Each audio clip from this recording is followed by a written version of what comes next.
देखो बच्चों, हम लोग जो टॉपिक शुरू करने जा रहे हैं इसका नाम है प्रोबेबिलिटी। देखो ये बहुत इंपॉर्टेंट टॉपिक है प्रोबेबिलिटी, है ना। कॉम्पिटिशन्स के पॉइंट ऑफ व्यू से भी और जो बच्चे 12th बोर्ड एग्जाम देते हैं उनके लिए भी काफ़ी इंपॉर्टेंट होता है। देखो ध्यान दो, प्रोबेबिलिटी का अगर हम एनसीईआरटी के अकॉर्डिंग देखें तो थोड़ा सा वो 11th में है और बहुत ज़्यादा 12th में है ना। 11th में जो पार्ट है बहुत थोड़ा सा है और 12th में बहुत ज़्यादा है ना। लेकिन मैं आपको दोनों पार्ट एक साथ पढ़ाऊंगा, 11 12 दोनों एक साथ प्रोबेबिलिटी पढ़ाऊंगा। देखो ध्यान दो, क्या होता है प्रोबेबिलिटी में दो चीज़ों का बहुत यूज़ है। एक है परमुटेशन कॉम्बिनेशन, दूसरा सेट थ्योरी, है ना। और दोनों ही हमारे पढ़े हुए हैं, है ना। ज़रूरत पड़ने पर मैं थोड़ा फिर आपको रिकॉल करा दूंगा, है ना। परमुटेशन कॉम्बिनेशन का भी बहुत यूज़ है और सेट थ्योरी का भी काफ़ी यूज़ है ना। हम लोगों ने पढ़ा हुआ है, फिर भी जहाँ पर ज़रूरत होगी मैं आपको वो पॉइंट्स रिकॉल करा दूंगा। देखो ध्यान दो, हम लोग स्टार्ट करते हैं। प्रोबेबिलिटी क्या होता है ये हम लोग बाद में समझेंगे, उससे पहले कुछ और बातों को समझते हैं। देखो जैसे एक टर्म होता है एक्सपेरिमेंट, ठीक है।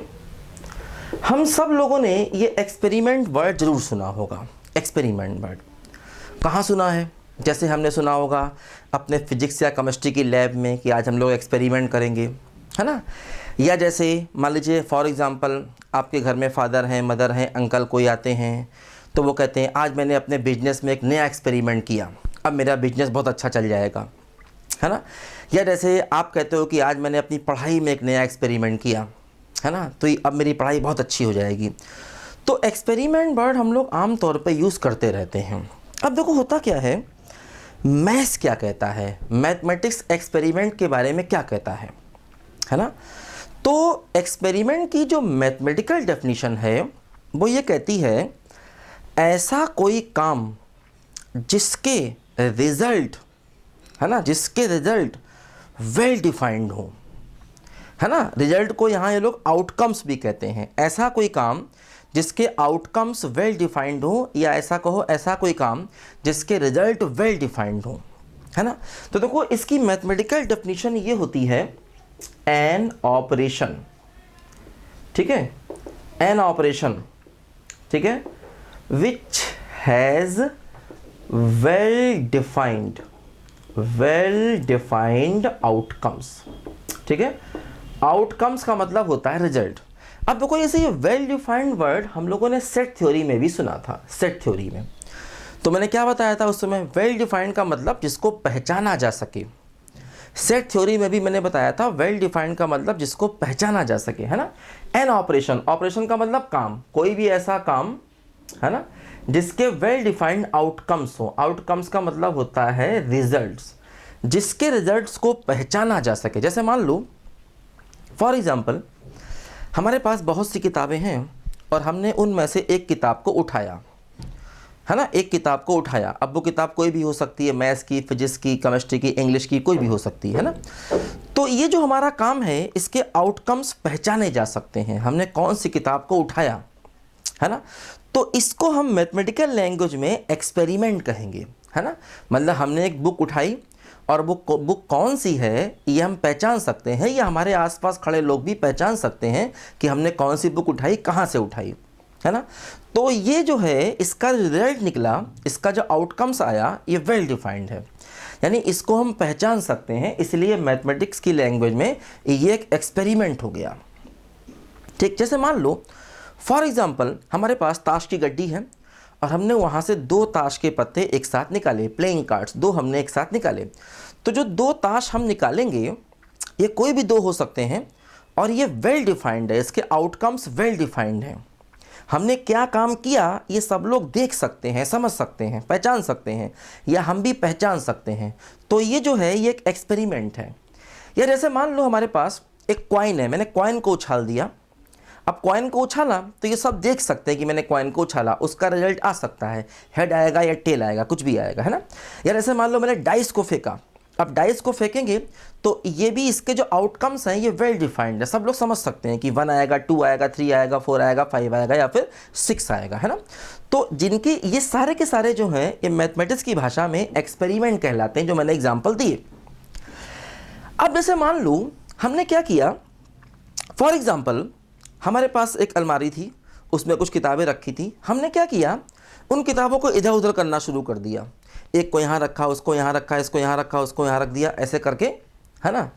तो अब हम दुनिया को क्या बताएंगे मैंने क्या काम किया। या जैसे मान लो मैं खाली बैठा हूँ धूप में, मान लिया सर्दियों की धूप में मैं खाली बैठा हूँ और मैंने सोचना शुरू कर दिया, है ना। मैंने सोचा कि मैं ये बनूंगा, मैं वो बनूंगा, मैं ये करूंगा, मैं वो करूंगा, तो दुनिया को मैं क्या बताऊंगा मैंने क्या काम किया। तो ये ऐसे काम है जिनके रिजल्ट, जिनके जो आउटकम्स हैं वो वेल डिफाइंड नहीं है, लोग पहचान नहीं सकते, तो इनको हम एक्सपेरिमेंट नहीं कहते हैं, है ना। जैसे कि मान लीजिए फॉर एग्जांपल रूम है, अब मैं रूम में यहाँ से वहाँ, वहाँ से यहाँ दौड़ना शुरू कर दूँ, है ना, 10-15 मिनट तक दौड़ता रहूँ, तो दुनिया को मैं क्या बताऊँगा मैंने क्या काम किया, मैं कहाँ दौड़ा। क्योंकि या तो मैं दौड़ूं तो एक टारगेट को ध्यान में रख करके दौड़ूं, तब तो ठीक है। जैसे मान लीजिए मुझे यहाँ से रेलवे स्टेशन जाना है, मैं पैदल जाता हूँ फॉर एग्जांपल, तो वो एक टारगेट है ना कि मुझे कहाँ जाना है, तो वो तो हो गया वेल डिफाइंड आउटकम्स। अब मैं यहाँ से वहाँ गलियों में घूमना शुरू कर दूँ और घूमता रहूँ, तो मैं क्या बताऊँगा मैंने क्या काम किया, कुछ भी नहीं किया, है ना। तो बहुत से काम ऐसे होते हैं जिनके आउटकम्स दिखाई नहीं देते हैं, जिनके आउटकम समझ नहीं पाते हैं, तो उनको हम मैथमेटिक्स की भाषा में एक्सपेरिमेंट नहीं कहते हैं। लेकिन जैसे बहुत से काम हैं जिनके आउटकम्स दिखाई पड़ते हैं, दुनिया देख सकती है, हम देख सकते हैं, लोगों को बता सकते हैं, तो उनको मैथमेटिक्स की भाषा में हम एक्सपेरिमेंट कहते हैं। जैसे अब यहाँ पर जो प्रोबेबिलिटी में एक्सपेरिमेंट आएंगे वो जैसे इस प्रकार के आएंगे कि हम कॉइन को टॉस कर रहे हैं, या डाइस को थ्रो कर रहे हैं, या ताश की गड्डी में से पत्तों को निकाल रहे हैं, है ना, या लोगों को लाइन में बैठा रहे हैं, है ना, या फॉर एग्जांपल हमारे पास एक बैग है, बैग में बहुत सारी बॉल्स हैं, उनमें से कोई 2 बॉल्स को निकाल रहे हैं। तो इस प्रकार के एक्सपेरिमेंट यहाँ प्रोबेबिलिटी में बहुत सारे हमको दिखाई देंगे, और ये सब ऐसे एक्सपेरिमेंट हैं जिनके आउटकम्स वेल डिफाइंड होते हैं, जिनको पहचाना जा सकता है, ठीक। अच्छा, अब देखो क्या होता है ना, मैथमेटिक्स में एक्सपेरिमेंट 2 प्रकार के होते हैं। एक होता है रैंडम एक्सपेरिमेंट और एक होता है डिटरमिनिस्टिक एक्सपेरिमेंट। डिटरमिनिस्टिक एक्सपेरिमेंट, देखो डिटरमिनिस्टिक एक्सपेरिमेंट का मतलब वो जिसमें हम एक खास आउटकम के पीछे भागते हैं। जैसे हम केमिस्ट्री में जो एक्सपेरिमेंट करते हैं, फिजिक्स में जो एक्सपेरिमेंट करते हैं लैब में, वो सब डिटरमिनिस्टिक होते हैं। जैसे हमको मालूम होता है कि हम G/बार पेंडुलम निकाल रहे हैं तो वही निकलेगा, है ना। ये तो है नहीं कि आप G/बार पेंडुलम निकाल रहे हैं और लेंस का आंसर आ जाएगा, वो तो अलग चीज़ है। या जैसे मान लो केमिस्ट्री में प्रैक्टिकल करते हैं, आपको शक है कि भाई इसमें क्लोराइड है, तो आप क्लोराइड का ही स्पेशल टेस्ट करते हैं, उससे क्लोराइड निकलेगा, है ना। तो मतलब ऐसे एक्सपेरिमेंट जिसमें हम किसी खास आउटकम के पीछे भागते हैं उसे कहते हैं डिटरमिनिस्टिक एक्सपेरिमेंट। और मतलब डिटरमाइन, हम पहले से निश्चय करके बैठे हैं क्या लाना है। रैंडम, रैंडम में क्या होता है कि हम किसी खास आउटकम्स के पीछे भाग नहीं सकते। देखो मैं आपको बहुत अच्छा एग्जांपल देता हूँ। ऐसे मान लो मैंने एक पासे को फेंका, अब जब हम पासे को फेंकेंगे तो आउटकम्स तो मालूम है 1 2 3 4 5 6 आ सकता है, लेकिन हम कितना भी चाह लें कि 6 आ जाए तो 6 का आना जरूरी नहीं है, है ना। जैसे मान लो डाइस है, अब डाइस को मैंने फेंका तो अब 6 आने के चांसेस है, हमको मालूम है या तो 1 आएगा या 2 आएगा या 3 4 5 6 में से कोई एक आएगा। मतलब आउटकम्स क्या क्या है ये हमको मालूम है, लेकिन हम स्पेशल किसी खास आउटकम्स को चाह कर भी नहीं ला सकते। अगर 6 आना है तो आएगा, तो ये हो गया रैंडम एक्सपेरिमेंट। जैसे मैंने अचानक डाइस को फेंक दिया तो रैंडम एक्सपेरिमेंट, जैसे मैंने अचानक कॉइन को फेंक दिया तो रैंडम एक्सपेरिमेंट। अब जैसे मान लो मैं डाइस को पकड़ूं और पकड़ के ऐसे करके मैंने 6 लिया और 6 रख दिया, देखो ये 6 आ गया मेरा, तो चीटिंग हो गई ना। ये इसी को कहते हैं डिटरमिनिस्टिक एक्सपेरिमेंट। मतलब हम निश्चय करके बैठे थे कि हमें 6 लाना ही लाना है, तो हमने डाइस को पकड़ा और पकड़ करके हमने 6 को ऐसे ला दिया कि देखो भाई मेरा 6 आ गया, ठीक। तो ये हो गया डिटरमिनिस्टिक एक्सपेरिमेंट। हम जानबूझ करके खास आउटकम्स के पीछे भागे और वही हम ले आए। तो ऐसे एक्सपेरिमेंट होते हैं डिटरमिनिस्टिक एक्सपेरिमेंट, है ना। और ये एक्सपेरिमेंट प्रोबेबिलिटी में नहीं आते हैं। प्रोबेबिलिटी में जो एक्सपेरिमेंट आते हैं वो सारे के सारे रैंडम एक्सपेरिमेंट आते हैं, अचानक किए गए एक्सपेरिमेंट, जिसमें हम चाह कर भी कोई खास आउटकम्स नहीं ला सकते। हाँ, आउटकम्स क्या होंगे ये तो निश्चित है। जैसे मान लो आप ताश की गड्डी में से एक पत्ता खींचोगे तो 52 कार्ड्स में से कोई एक कार्ड्स आएगा, है ना। लेकिन अगर आप बेईमानी ना करें तो आप चाह कर भी कोई खास कार्ड नहीं ला सकते, है ना। तो ऐसे एक्सपेरिमेंट यहाँ पर होते हैं जो हम लोग प्रोबेबिलिटी में लेते हैं, इनको हम लोग बोलते हैं रैंडम एक्सपेरिमेंट, ठीक है ना। देखो अब क्या होता है, देखो एक टर्म यहाँ पर आता है सैंपल स्पेस। सैंपल स्पेस, इसको हम एस कहते हैं, एस, है ना। देखो सैंपल स्पेस कहता है set of all possible outcomes of a random experiment, है ना। देखो ये क्या कहता है, सेट ऑफ ऑल पॉसिबल, ठीक है, set of all possible outcomes of a random experiment, ठीक है, set of all possible outcomes of a random experiment. देखो सेट, सेट का मतलब वेल डिफाइंड और अलग अलग चीज़ों का कलेक्शन, है ना। सेट का मतलब क्या होता है, मैंने बताया था, अलग अलग चीज़ें, है ना, और वेल डिफाइंड कलेक्शन, मतलब कलेक्शन वेल डिफाइंड होना चाहिए और उसके टर्म्स अलग अलग होने चाहिए, है ना, उसको हम बोलते हैं सेट। तो देखो जैसे रैंडम एक्सपेरिमेंट, जैसे मान लो हमने कहा कि भाई हमारे पास एक बॉक्स है, इस बॉक्स में R1 R2 दो अलग अलग रेड बॉल हैं, G1 G2 दो अलग अलग ग्रीन बॉल हैं, ठीक, इस बॉक्स में है।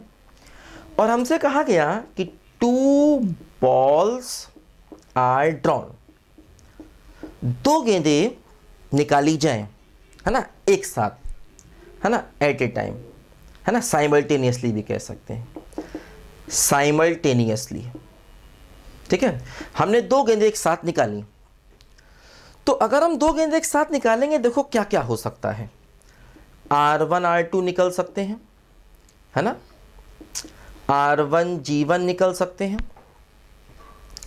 R1 G2 निकल सकते हैं और G1 G2 निकल सकते हैं, ठीक है, R1 R2, R1 G1, R1 G2, G1 G2, और क्या होगा बोलो, देखो R2 G1 निकल सकते हैं और R2 G2 निकल सकते हैं, है ना। बताओ भाई, तो अगर हम दो गेंदे निकालेंगे तो दो गेंदे एक साथ निकालेंगे तो ये निकल सकते हैं। अब R1 R2 R2 R1 यहाँ पर एक ही बात है ना, R1 G1 G1 R1 अलग अलग नहीं, एक ही बात है। तो देखो ये पॉसिबल आउटकम्स हुए, पॉसिबल आउटकम्स के क्या क्या पॉसिबिलिटी हैं, इन्हीं को अगर हम एक सेट के अंदर रख दें तो उसी को हम कहेंगे sample space. R1 R2, R1 G1, R1 G2, G1 G2, R2 G1 और R2 G2, है ना। इसी हम सारे पॉसिबल आउटकम्स को एक सेट के अंदर रख दें तो इसी को हम कहेंगे सैंपल स्पेस। अब देखो इसमें कितने पॉइंट्स हैं, 6 पॉइंट्स हैं, तो हम कहेंगे कि NS इक्वल टू 6। NS कितना हो गया, 6 हो गया, ध्यान दो। मतलब S में कितने पॉइंट्स हैं, कितनी पॉसिबिलिटीज़ हैं, S में टोटल कितनी पॉसिबिलिटीज़ हैं, तो S में टोटल 6 पॉसिबिलिटीज़ हैं। NS का मतलब S में नंबर ऑफ पॉइंट्स, जैसे ये एक केस हुआ, ये दूसरा केस हुआ, ये तीसरा, चौथा, पांचवा, छठा, ठीक। देखो अब जैसे यहाँ तो हमने क्या किया, प्रैक्टिकली करके देखा आखिर हो क्या क्या रहा है। अब जैसे 4 अलग अलग गेंदें हैं, हमें 2 निकालनी हैं, तो क्या बनेगा, 4C2। 4C2 कितना होगा, 4 × 3/2 मतलब 6। मतलब देखो हम NS ऐसे भी निकाल सकते थे 4C2। यहाँ पर हमने बताया एक्चुअली S क्या क्या हो सकता है, S में क्या क्या आ सकता है ना। और अगर हमें NS चाहिए तो हम ऐसे भी निकाल सकते थे। अब जब हमने ऐसे किया तो ये नहीं मालूम चला कि आखिर सैंपल स्पेस में क्या क्या आ रहा। हाँ, इतना मालूम चला कि सैंपल स्पेस में टोटल पॉइंट्स कितने आ रहे हैं, तो सैंपल स्पेस में टोटल पॉइंट्स 4C2 आ रहे हैं, क्योंकि 4 अलग अलग गेंदें थी, 2 निकालनी थी, ठीक। तो क्या होता है कि सैंपल स्पेस क्या होगा, कई बार ये पूछ देता है, लेकिन बहुत रेयर केस में। प्रोबेबिलिटी में हमें जो ज़्यादातर चाहिए होता है वो एक्चुअली NS चाहिए होता है। क्यों बताएंगे अभी आपको। प्रोबेबिलिटी में जो हमें चाहिए होता है वो NS चाहिए होता है, बेसिकली NS, है ना, कि S में नंबर ऑफ पॉइंट्स आखिर कितने हैं। S क्या होगा, हालांकि जैसे 11 की बुक NCERT वगैरह है, उसमें कई बार उसने पूछ दिया है कि सैम्पल स्पेस लिख के बताइए क्या होगा, लेकिन IIT में ऐसा कभी नहीं होगा, रेयरली ऐसा कभी होगा कि भाई वो पूछे सैम्पल स्पेस क्या है। IIT में हमें प्रोबेबिलिटी के सवाल करने पड़ते हैं और उसके लिए NS इंपॉर्टेंट होता है। जरा लिखो बच्चों ध्यान से, बताता हूँ मैं आपको और चीज़ें आगे।